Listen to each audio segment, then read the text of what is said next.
Hello everyone.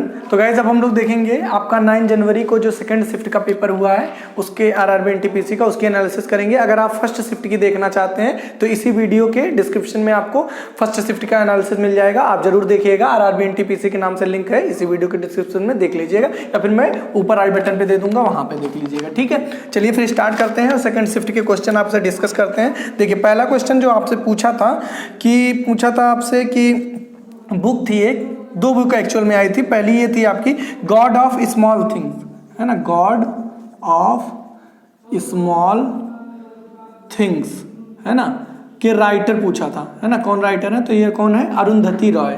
कौन है? अरुंधति रॉय।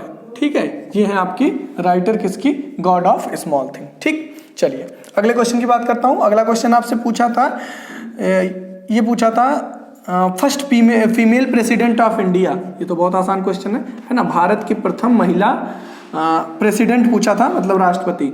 भारत की प्रथम महिला राष्ट्रपति, तो ये आपकी हो जाएंगी, कौन थी राष्ट्रपति? प्रतिभा पाटिल। कौन थी? प्रतिभा पाटिल। ओके, प्रतिभा पाटिल। ठीक, अगर आपने ये लगाया तो आपका एकदम सही है। अगले क्वेश्चन की बात करता हूं। अगला क्वेश्चन आपसे पूछा था कि पुलवामा अटैक जो हुआ था वो कब हुआ था? ये पूछा था, पुलवामा अटैक। तो ये आपका अटैक हुआ था 14 फेब, ये तो कंफर्म है। बाकी ईयर आपका 2019 में हुआ था। कब हुआ था? 14 फरवरी 2019 में। ठीक है, पुलवामा अटैक आया था आपका। अगले क्वेश्चन की बात करूं, अगला क्वेश्चन आपसे पूछा था स्केलर और वेक्टर क्वांटिटी, है ना, स्केलर एंड वेक्टर क्वांटिटी। अब ध्यान से समझिए, मतलब स्केलर और वेक्टर। अब एग्जांपल दिया रहा होगा, मैं आपको अच्छे से समझा दे रहा हूं। स्केलर और वेक्टर, ये भी रिपीटेड ही है क्वेश्चन। तो एक होता है अदिश राशि, है ना, अदिश, और इसको बोलते हैं सदिश। जैसा नाम वैसा काम। देखिए वेक्टर क्वांटिटी ऐसी होती हैं जिसमें आपका magnitude as well as direction होता है ना, मतलब परिमाण व दिशा होता है। मैग्नीट्यूड के साथ डायरेक्शन होगा, ठीक है, परिमाण व दिशा दोनों होता है, मतलब एक से काम नहीं चलेगा। ठीक, अच्छा, और जैसे मैं बात करूं, अच्छा अभी एग्जांपल बाद में देखेंगे। अदिश राशि मतलब जिसमें दिशा नहीं होती, केवल क्या होता है आपका? परिमाण होता है ना, मतलब मैग्नीट्यूड, ओनली मैग्नीट्यूड होगा। क्या होगा? Only magnitude. ओके, अब ध्यान से समझिएगा। अब जैसे इससे एग्जांपल की बात करें अदिश राशियां, तो जैसे आप टाइम, समय ले लीजिए, है ना। टाइम क्या है आपका? ओनली, मतलब अदिश राशि है। क्यों? क्योंकि इसमें कोई डायरेक्शन की जरूरत नहीं है। आप कह रहे हो 6 बज रहा है, तो 6 बज रहा है भाई, ईस्ट वेस्ट, उससे कोई मतलब थोड़ी है। अच्छा, और अगर वेक्टर क्वांटिटी की बात करूं तो आपका क्या हो गया? वो हो गया वेलोसिटी, वेग हो गया, और आपका संवेग हो गया, ठीक है, फोर्स हो गया, बल हो गया। ये सब कैसी है? वेक्टर क्वांटिटी, क्योंकि ये सब एक किसी डायरेक्शन में लगेंगे। ठीक है, तो ये हो गया। और टाइम ही आपका हो गया अदिश राशि। ठीक है, मास हो गया आपका अदिश राशि। जैसे 5 किलोग्राम की कोई वस्तु है तो 5 किलोग्राम की है, कोई डायरेक्शन की जरूरत नहीं है। ठीक, चलिए अगले क्वेश्चन की बात करता हूं। अगला क्वेश्चन आपसे पूछा था कि ओपेक के बारे में पूछा था कि ओपेक की जो मेंबर है वो टोटल कितने हैं, है ना। ओपेक टोटल मेंबर, है ना, ओपेक के टोटल कितने मेंबर हैं? 13। कितने हैं मेंबर? 13। ठीक है, चलिए। अच्छा हाँ, मैंने कहा था ना एक और बुक पूछा था, तो काबुली वाला पूछा था। कौन पूछा था? काबुली वाला के लेखक। तो काबुली वाला लेखक, तो काबुली वाला बुक के लेखक कौन हो जाएंगे? रविंद्रनाथ टैगोर। सिंपल है, कौन है? रविंद्रनाथ टैगोर। ठीक है, चलिए अगला क्वेश्चन आपका एक आया था, उससे क्या कहते हैं, फुल फॉर्म वगैरह पूछा था कुछ। हाँ देखिए, 2 फुल फॉर्म मेरे पास आया है, दोनों मैं आपको बता दे रहा हूँ। जो भी पूछा रहा हो सकता है दोनों पूछा रहा हो। एक तो पूछा था आपसे जीएसएलवी की, थोड़ा सा डाउटफुल है, मैं दोनों में बता दे रहा हूँ। एक जीएसएलवी और एक था आपका इकोनॉमिक की टर्म में पूछा था जीएएपी की फुल फॉर्म। ठीक है, तो दोनों में बता दे रहा हूँ। हो सकता है दोनों ही ना आया हो, बट ऐसा होगा नहीं, कोई ना कोई तो पक्का आया होगा। ठीक है, तो दोनों में बता रहा हूँ आपको। देखिए ये आपका जीएसएलवी क्या हो जाएगा? Geosynchronous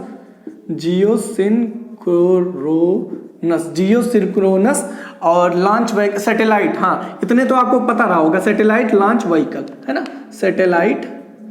satellite launch vehicle. Okay, तो ये हो गया आपका जीएसएलवी का, जियोसिंक्रोनस सैटेलाइट लॉन्च व्हीकल। और जीएएपी का पूछा था तो क्या हो जाएगा? Generally accepted accounting principle.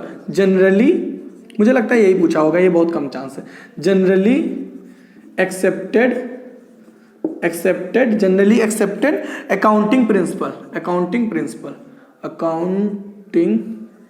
Principal, ठीक है। ये आपके हो गए दोनों फुल फॉर्म। अगले क्वेश्चन की बात करता हूं। अगला क्वेश्चन आपसे पूछा था कि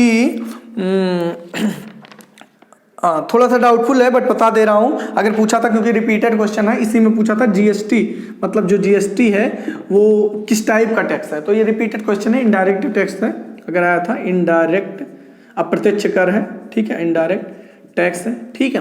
अच्छा, जीएसटी सबसे पहले किस देश ने लागू किया था? तो फ्रांस में लागू हो गया था, ठीक है। और भारत में किस राज्य ने सबसे पहले जीएसटी लागू किया था? असम ने किया था। सबसे अंतिम में जीएसटी किस राज्य ने लागू किया था? जम्मू कश्मीर ने किया था, ठीक है। तो ये आपका जीएसटी हो गया और full form good and service tax हो जाएगा, ठीक।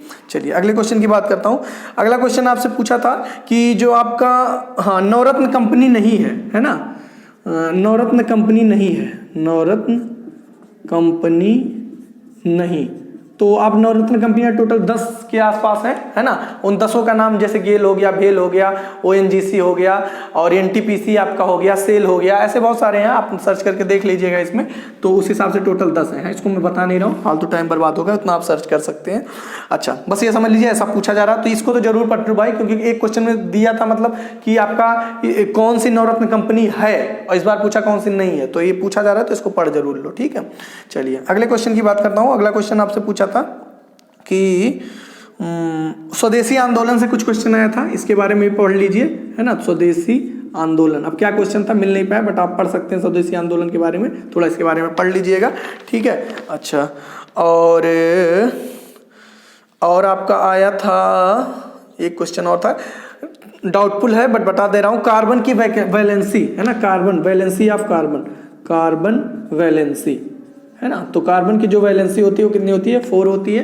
क्यों होती है 4 ये भी बता दे रहा हूँ। इसका जो एटॉमिक नंबर होता है वो कितना होता है? 6 होता है, ठीक है। तो इसका जब इलेक्ट्रॉनिक कन्फिग्रेशन करते हैं तो 4 होगा, 2 और 4।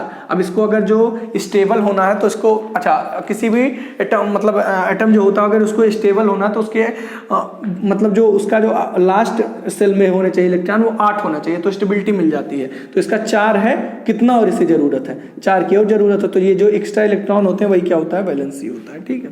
तो कितना हो जाएगा? 4 हो जाएगा, ठीक। अगर ये आया तो आपका यही हो जाएगा।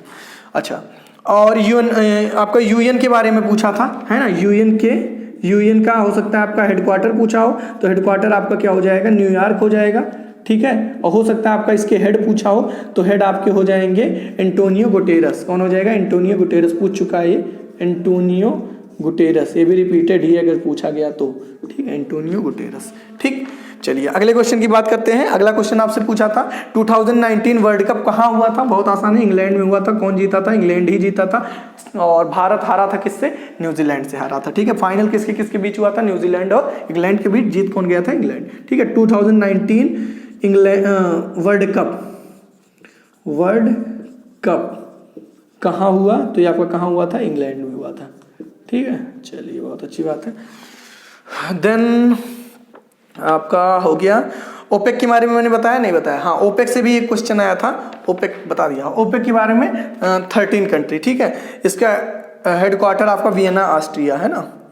अच्छा, और हाँ, एक क्वेश्चन ये आया था, धूप में धूल के कण क्यों नहीं दिखाई देते हैं? है ना, धूप में धूल के कण, धूप में धूल के कण क्यों नहीं दिखाई देते हैं? क्यों नहीं दिखाई देते? नहीं दिखाई। तो गाइज इसका तो आंसर नहीं मिल पाया, बट एक स्टूडेंट ने टिंडल इफेक्ट के बारे में बोल रहा था कुछ, तो मुझे लग रहा है इसी की वजह से वो रहा होगा, ठीक है। तो आप बताइएगा, मेरे हिसाब से तो यही होना चाहिए, टिंडल इफेक्ट, क्योंकि उसने बताया था।